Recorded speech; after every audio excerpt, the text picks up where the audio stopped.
Even Guyanese people don't believe in counseling. Guys believe when you go to counseling, you're talking your business. Yeah, that's a fact. That's a definite fact. Yeah. The fact, the thing about it is that you've got to first get self-acceptance, like accept that you need help. And once you do that, there must be the relevant systems available for you to access them. There are some places, but trust me, we can do so much better as a nation.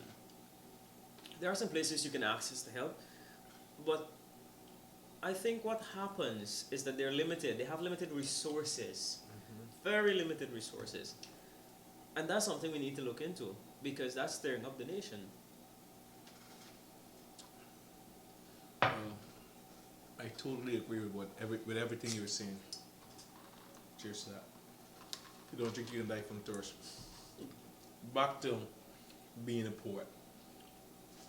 It's no secret that here in Guyana, nothing that has to do with arts and craft is not a lucrative career. Like with me, like writing, I would have to get like a job and make writing like an hobby, like something that I do on the side. With being a poet, it's the same thing. With doing anything else that has to do with being a creative, it's the same thing. Do you think that, first of all, let me ask you, why you think that is, whereby the Guyanese culture is concerned, and do you think a time is gonna come whereby, William is gonna be like, I'm a poet, I can focus on being a poet and make this into a career that is gonna take care of me, my wife, and my two beautiful daughters, and also allow me to fund their college tuition. Do you think that is possible here in Guyana? And what if you don't think it's possible, what are some of the solutions? What are some of the things that you would recommend happen for make that possible? First off, poetry covers on the English B, right? In English. school. Yeah. It's not a subject by itself. The other thing is that when you go to the university and study literature, you're exposed to wide ranges of literature. And I think getting a career after that, the only thing you can probably do is teach literature. Being a poet, it's not self-sufficient now because there's very little avenue. There is not much platform available for you to go perform or for you to impact. Guyanese people, very few will listen to poetry. That's a fact.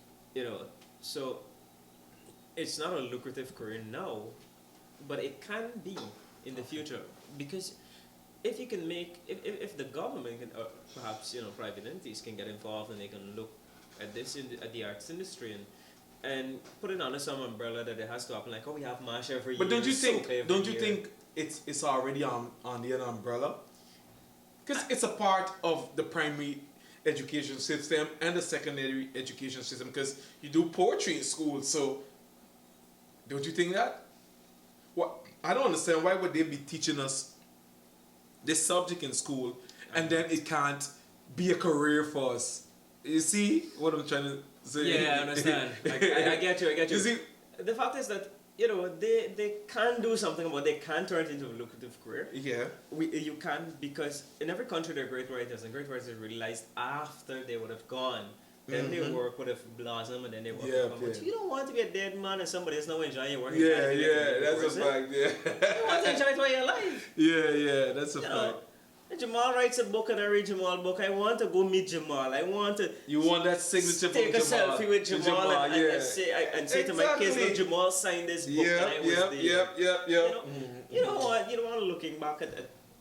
So what are some of the things that you would suggest or you would like to see that whoever is in charge do for not just poets but all the other creatives, personnels in Guyana, whereby they can say, you know what, I don't have to get a job or turn my passion into a side gig and just focus on their passion. What are some of the things you would like to see happen? One, stop focusing on all the international work and the international artists. Give some respect to the own people in your backyard. People with that right here, the grassroots, man. Give you some respect. You realize that people in creative arts or in arts in general, artists, they're not respected. Listen, as opposed to international artists. Listen, man. Listen. I'm gonna tell you a story. I ain't gonna call no name, no ransom. I actually went and saw a minister one time, right? I went and I basically showed my work. I ain't gonna say if it's a is or so. I ain't want nobody come and, you know. So I went that I show I presented You presented yourself. I presented her with all of my works, my alphabet and everything. Bam bam bam bam bam. So next 2 weeks after that, I saw a news article, and I saw the same minister that I went and meet up with. She's there reading an escort from one of her favorite authors, which is some author from somewhere that is not from Guyana. In the world. And mind you, 2 weeks, it was on International Literacy Day. We were celebrating it. And mind you, I went and I met with her 2 weeks before. The International Literacy Day. Good. And then 2 weeks after that, I saw her reading an excerpt from a book from an international author. And I actually gave her all my books and my alphabetical chart. Free? Free! Just imagine how that made me feel. I could only imagine. Just imagine how that made me feel like. And then she's reading, this is my favorite artist from somewhere. She got nerves. A minister, I ain't gonna call no name. Whether she be him, shim, or she, they got nerves. Man, listen, they don't respect us. And nerves. It's an unfortunate reality that don't respect. You see, whenever the liquor gets into you, that's you start spinning. And you start doing a bunch of Intoxicated. You need some more ice? No, I'm good. Let's play a game. The name of this game is Throw It Back. Have you ever heard that Alison Knight song? Push it back. Well, Throw It Back is basically you cheers and then you drink everything. Okay then. Throw it back.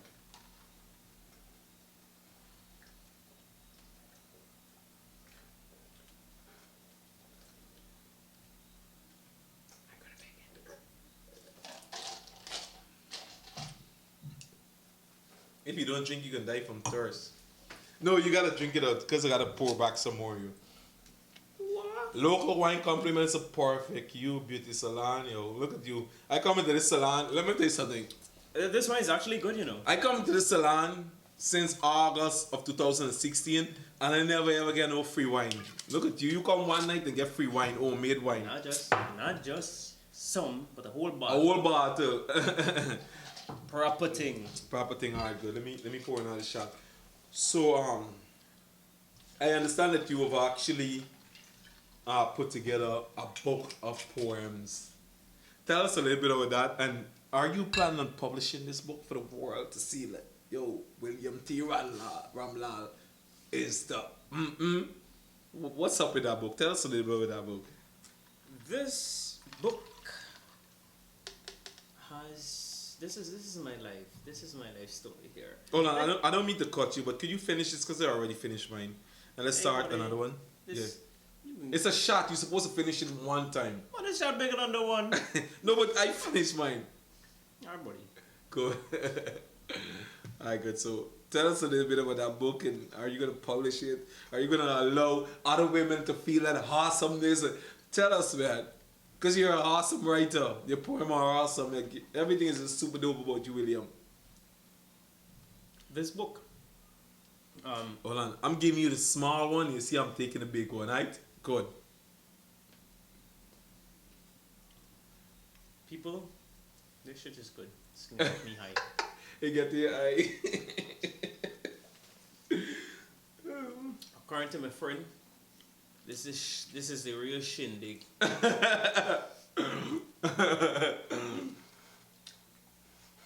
Sure. No, but you make a say for you about it. Man, this is the easiest thing to make. All you gotta do just guys make jello. But let me tell you something. In order to get it so firm, you have to add gelatin. It will never get so firm if you don't add gelatin. So you just like how you make a regular jello, you make You're gonna get gelatin. you make the jello and put in the gelatin, and just instead of like using too much water, you use rum. So it's a watermelon shot. Ta-da! So you were saying Oh, yeah, the book now. the book. Well, I'm intoxicated. Aye. The book is my life experience, and it's basically made up of some thoughts that I developed in poetry. And this, I plan to publish it in the near future. I would have done so, but there is there's little sponsorship in terms of there's little sponsorship in Ghana here. And I did went to get a few orders out, and people were saying, you know, we don't read poetry, Ghanese people don't read. And that's from local businesses. Local But businesses. let me tell you something right now, right? You don't need nobody. You don't need no publishing company. You don't. It's so easy to publish a book right now. There's excuse me, company by the name of Create Space. It falls under Amazon. It's an Amazon company. So you can publish your books there, and you can print on demand. If you need 5 books, you can print 5 books. It's like the easiest thing to do. Easiest thing to do. I'll show you how to do it, and you can get your book. It was already edited and everything. So just get it edited, and I'll show you. We're gonna create an account for you. That's the right word, an account. And you're gonna get to publish your book, and it's gonna be available international, not just for Guyanese. You don't need no money. You don't need anything.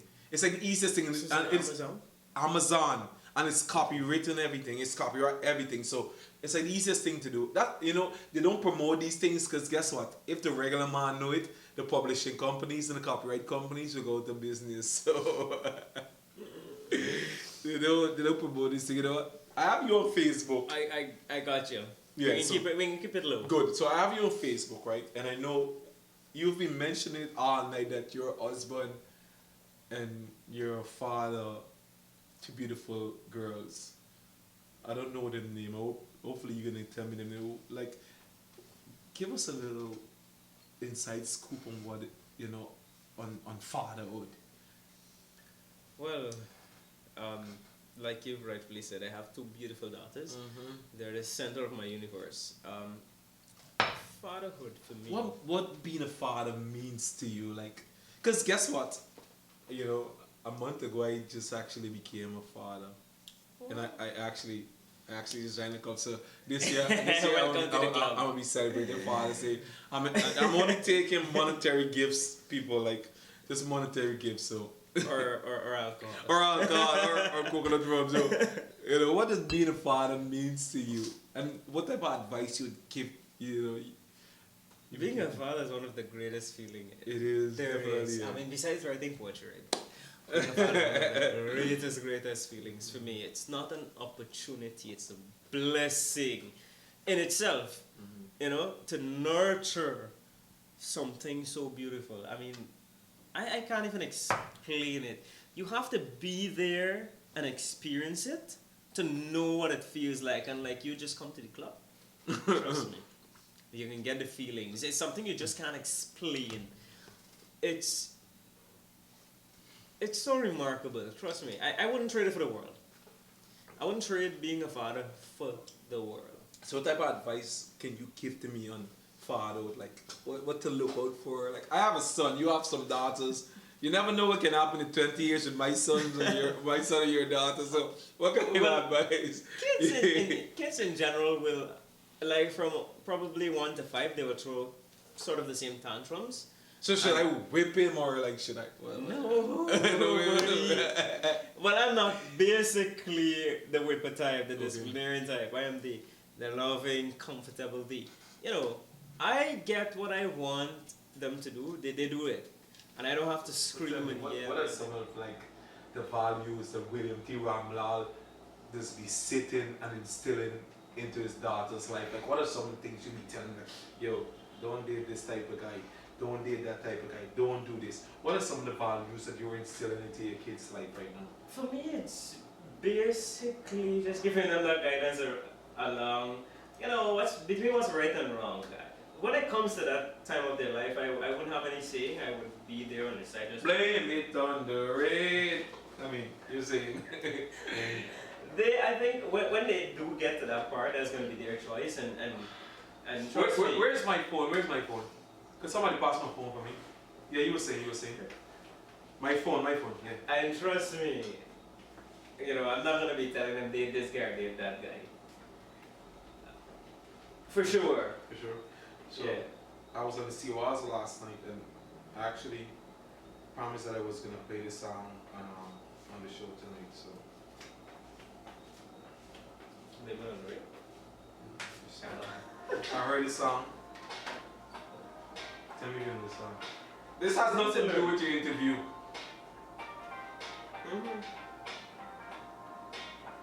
I grew up with my grandma. So we got some similarities indeed. I spent a few years with my granny.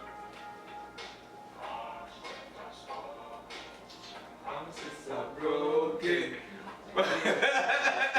And love walks on that door. Ready to wake up, too late to make up, and love walks on that door. I love this song so much. Oh, sweet baby. I give me a word. Alright, good. You know. So, William. So, I want, what would be the conversation like, right? You have two daughters, 5 and 2. And 2. What are the names? Renaja is 5 and Renaja is 5. Rashid is 2. And Rashid is 2. Oh, okay. Just like Daddy. What would that conversation be like if what's her name? Renaja or Rashida comes to Daddy Ramlall and say, you know what? I wanna actually be a poet, or I wanna be a writer. I wanna make this into a career thing where I can try to make a living off of it. What would that conversation be like?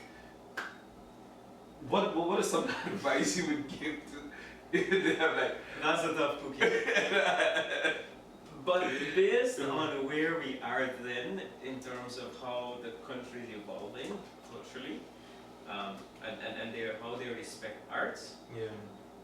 then I don't know what to say. But if no, I'm talking about right now. Right now? Yeah, right now. What would be that talk? What would that talk be like? No, darling. You tell them no. No, darling. Say me something that they're passionate about. You kill their passion. I wouldn't kill it, but I would just tell them, no, baby, no.